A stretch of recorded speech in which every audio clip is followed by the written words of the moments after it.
സ്കൈഡേയ്സ് expo 2024 സമാപിച്ചു. God's own Kerala with സ്കൈഡേയ്സ് logo പ്രകാശനം ചെയ്തു. ടൂറിസം മേഖലയിലെ വിദഗ്ധർ പങ്കെടുത്തു. മന്ത്രി പി.എ. മുഹമ്മദ് റിയാസ് പരിപാടികൾ ഉദ്ഘാടനം ചെയ്തു. ടൂറിസം വകുപ്പ് മന്ത്രി പി.എ. മുഹമ്മദ് റിയാസ് ഉദ്ഘാടനം നിർവഹിച്ച എക്സ്പോയിൽ പ്രമുഖ വ്യക്തികളായ R.S. Panicker, Malaysian tourism director for south India Razaidi Rahim എന്നിവർ സന്നിഹിതരായി. God's own Kerala with Skydays എന്ന പദ്ധതിയുടെ ലോഗോ മന്ത്രി പ്രകാശനം ചെയ്തു.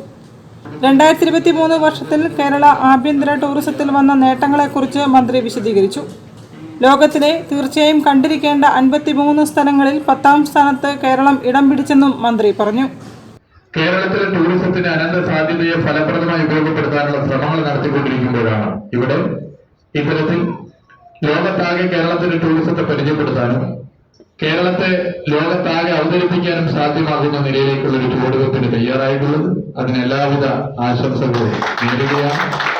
കേരളത്തിന്റെ ടൂറിസം മേഖലയുടെ കുതിപ്പിന് വേണ്ടി നിങ്ങളുടെ എല്ലാ നിർദ്ദേശങ്ങളും കേൾക്കാൻ സർക്കാർ തയ്യാറാണ് എന്നുള്ളത് പ്രത്യേകം ചൂണ്ടിക്കാട്ടിക്കൊണ്ട് നടത്തുകയാണ്. എല്ലാവർക്കും നന്ദി, അഭിവാദ്യങ്ങൾ. വിവിധ രാജ്യാന്തര ടൂർ പാക്കേജുകളും ആഭ്യന്തര ടൂർ പാക്കേജുകളും അവതരിപ്പിക്കപ്പെട്ട എക്സ്പോയിൽ വിവിധ സ്ഥലങ്ങളിലേക്കുള്ള യാത്രാ സംബന്ധമായ സംശയങ്ങൾ ദൂരീകരിക്കുന്നതിനും സംവിധാനങ്ങൾ ഒരുക്കി. ലോകത്തിലെ വിവിധ രാജ്യങ്ങളിലേക്ക് യാത്രയ്ക്കാവശ്യമായ വിസകൾ അപേക്ഷിക്കുന്നതിനായി ഒരുക്കിയിരിക്കുന്ന ഗ്ലോബൽ വിസ വിഭാഗം വേറിട്ട അനുഭവമായി. Skydays vice president Ajay, director Naufal KP തുടങ്ങിയവർ പരിപാടിക്ക് നേതൃത്വം നൽകി. News bureau, Kozhikode. കൂടുതൽ വാർത്തകൾക്കും വിശേഷങ്ങൾക്കും കോഴിക്കോട് ജില്ലാ വാർത്തകൾ എന്ന